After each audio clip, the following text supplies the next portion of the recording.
আমি ডেভিড ইমান বলতেছি। আপনি আমার ডিটেলস পুলিশ কমিশনার থেকে জিজ্ঞেস করেন, আমার নাম্বারটা দেখাইন আপনি নাসিমকে, বুঝছেন? আমি আপনারা বলতেছি যে ব্যবসা বাণিজ্য এখন থেকে আমরা করবো, আপনারা আর ব্যবসা বাণিজ্য করিয়েন না। এক সময় চট্টগ্রামের কাজীর দেউরি এলাকার জেলা স্টেডিয়ামে ক্রিকেট নেটে ঘণ্টার পর ঘণ্টা বল করতেন মোবারক হোসেন ওরফে ডেভিড ইমন। জাতীয় দলের ক্রিকেটাররা চট্টগ্রামে এলে তাদের বিপক্ষে বোলিং করার সুযোগও মিলত।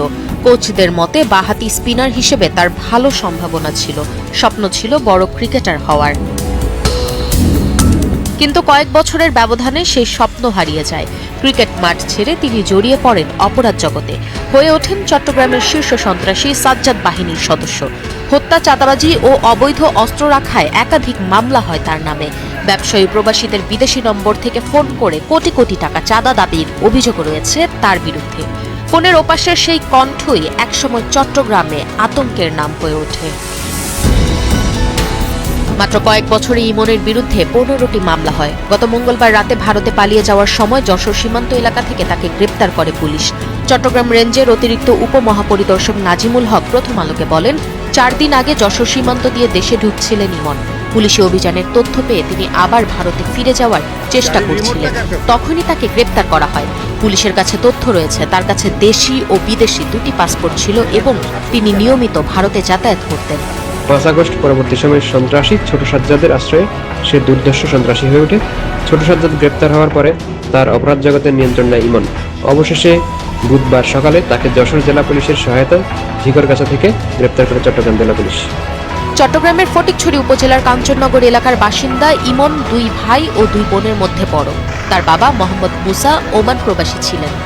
কয়েক বছর আগে তিনি মারা গেছেন। স্থানীয়রা জানান, স্কুল জীবন থেকে ক্রিকেটের প্রতি ঝোঁক ছিল তার। সাইকেলে করে ফটিকছড়ি কলেজ মাঠে এসে অনুশীলন করতেন। পরে নগরের অক্সিজেন এলাকায় খালার বাসায় থেকে নিয়মিত ক্রিকেটের প্রশিক্ষণ নেন। খেলতেন চট্টগ্রাম ব্রাদার্স একাডেমিতে আর অনুশীলন করতেন কাজীর দেউরির স্টেডিয়ামে। পরিবার ও স্বজনদের সঙ্গে কথা বলে জানা গেছে, রহমানিয়া উচ্চ বিদ্যালয় থেকে এসএসসি পাশ করার পর কলেজে ভর্তি হলেও এইচএসসি পরীক্ষা দেননি ইমন।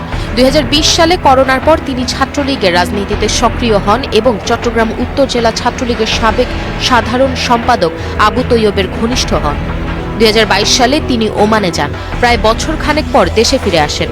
2024 সালের 5 আগস্ট আওয়ামী লীগ সরকারের পতনের পর আত্মগোপনে চলে যান। তখন চট্টগ্রামের বায়েজিদ বোস্তামি এলাকার আতুরার ডিপো এলাকায় থাকা শুরু করেন। সেখানেই শীর্ষ সন্ত্রাসী সাজ্জাদ হোসেন ওরফে ছোট সাজ্জাদের সঙ্গে তার ঘনিষ্ঠতা হয়। পুলিশের দাবি, 5 আগস্টের পর অক্সিজেন এলাকায় ঝুট ব্যবসার নিয়ন্ত্রণ নিয়ে সংঘর্ষে সক্রিয় ভূমিকার কারণে বিদেশে পলাতক শীর্ষ সন্ত্রাসী বড় সাজ্জাদের নজরে আসে ইমন। এরপর তিনি ওই বাহিনীর গুরুত্বপূর্ণ সদস্য হয়ে ওঠেন। এরপর তার নামে হয় একের পর এক হত্যা মামলা। পুলিশ জানান, 2025 সালে 30 মার্চ বাকলিয়ার জোড়া খুন, 23 মে পতেঙ্গা সমুদ্র সৈকতে ঢাকাইয়া আকবর হত্যা, হাটহাজারী জোড়া খুন এবং চান্দগাঁওয়ের আফতাব হত্যা মামলা সহ বিভিন্ন ঘটনায় তার বিরুদ্ধে 15টি মামলা রয়েছে।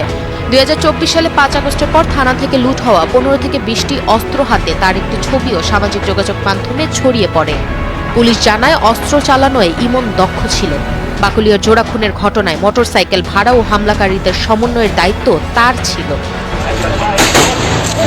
2025 সালের জানুয়ারিতে বায়েজিদ থানার একটি ডাকাতি মামলায় কক্সবাজার থেকে গ্রেপ্তার হলেও মাত্র 22 দিনের মাথায় জামিনে মুক্তি পান। এরপর তার অপরাধমূলক কর্মকাণ্ড আরও বিস্তৃত হয়। পুলিশ জানায়, বিদেশে পলাতক শীর্ষ সন্ত্রাসী বড় সাজ্জাদের হয়ে চট্টগ্রামে অপরাধ পরিচালনায় নেতৃত্ব দেওয়া 2 জনের মধ্যে একজন ইমন, অন্যজন মোহাম্মদ রায়হান। বড় সাজ্জাদের বাহিনীতে অন্তত 50 জন শুটার ও সহযোগী সক্রিয় বলে পুলিশের দাবি। ব্যবসায়ী, প্রবাসী ও বিভিন্ন প্রতিষ্ঠানের কাছে বিদেশি নম্বর থেকে ফোন করে নিয়মিত চাঁদা দাবি করতেন।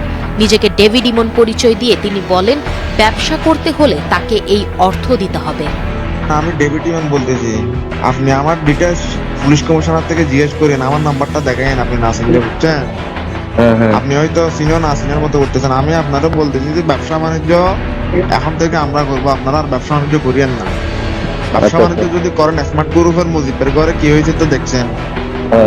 স্মার্ট গ্রুপের মুজিব থেকে যায় আমার কথা জিজ্ঞেস করিয়েন না, ওরা সাথে গ্রুপের ডেভিড ইমানে কল দিয়েছে। কেন এই পথ বেছে নিয়েছেন মুঠোফোনে এ প্রশ্নে ইমন প্রথম আলোকে বলেন, ছোটবেলা থেকে ইচ্ছে ছিল বড় ক্রিকেটার হব, না হলে বড়লোক হওয়ার জন্য এই পথ।